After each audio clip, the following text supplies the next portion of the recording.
Hi hello నమస్తే. నేను మీ Ravindra.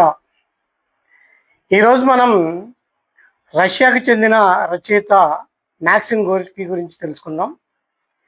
Maxim Gorky రచించిన మదర్ అనే నవల తెలుగులో అనువదించినటువంటి ఘనత కోవిడి లింగరాజు గారికి దక్కుతుంది.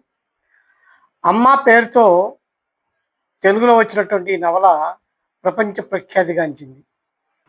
అమ్మ నవల ప్రపంచ సాహిత్యంలో ఒక విశిష్టమైన ప్రభావవంతమైన రచన.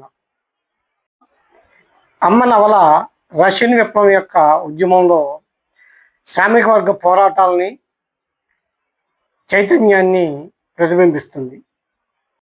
1905లో విఫలమైన రష్యన్ విప్లవం యొక్క సంఘటనల ఆధారంగా ఈ నవల రూపుదిద్దుకుంది.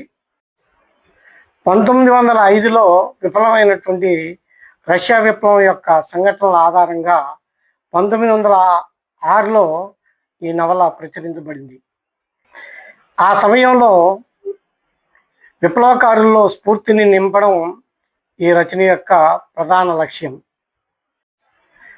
రష్యాలోని నిజ్నీ నోవ్గోరోడ్ ప్రాంతంలో ఒక ఫ్యాక్టరీలో పేద అణగారిన కార్మికుల కఠినమైన జీవిత వాస్తవికతను గోర్కీ ఈ నవలలో కళ్ళ కట్టినట్లుగా చిత్రించారు. అన్యాయమైన వ్యవస్థకు వ్యతిరేకంగా పోరాడటానికి కార్మికులంతా ఎలా ఏకమయ్యారు, వారిలో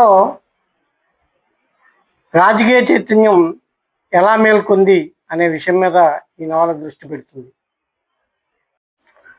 అమ్మ నవలలో ప్రధానంగా 2 పాత్రలు ఉన్నాయి.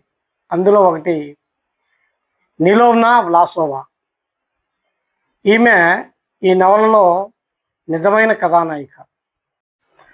ఆమె నిరక్షరాస్యురాలు, భర్త చేతిలో హింసకు గురైనటువంటి సాధారణ గృహిణి. తన కొడుకు విప్లవ కార్యకలాపాల్లో పాల్గొనడం చూసి మొదట భయపడిన, క్రమంగా ఆ ఉద్యమానికి ఆకర్షితురాలై తన కొడుకు సహచరులను కూడా తన పిల్లలుగా భావించి పూర్తి స్థాయి విప్లవకారినిగా మారుతుంది. ఈమె పాత్ర శ్రామిక వర్గం మేలుకొల్పునకు ప్రతీక. ఇక రెండవ ప్రధాన పాత్ర పావెల్ వ్లాసోవ్. ఇతను నిలోవ్నా వ్లాసోవా యొక్క కుమారుడు. అతడు ఫ్యాక్టరీలో పనిచేస్తూ సోషలిస్టు భావజాలానికి ప్రభావితుడై కార్మికుల నాయకుడిగా ఎదుగుతాడు.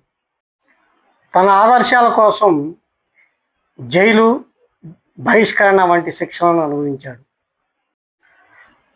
అమ్మ కేవలం ఒక నవల మాత్రమే కాదు, సామాజిక మార్పుకు ఒక ప్రేరణాత్మక శక్తి.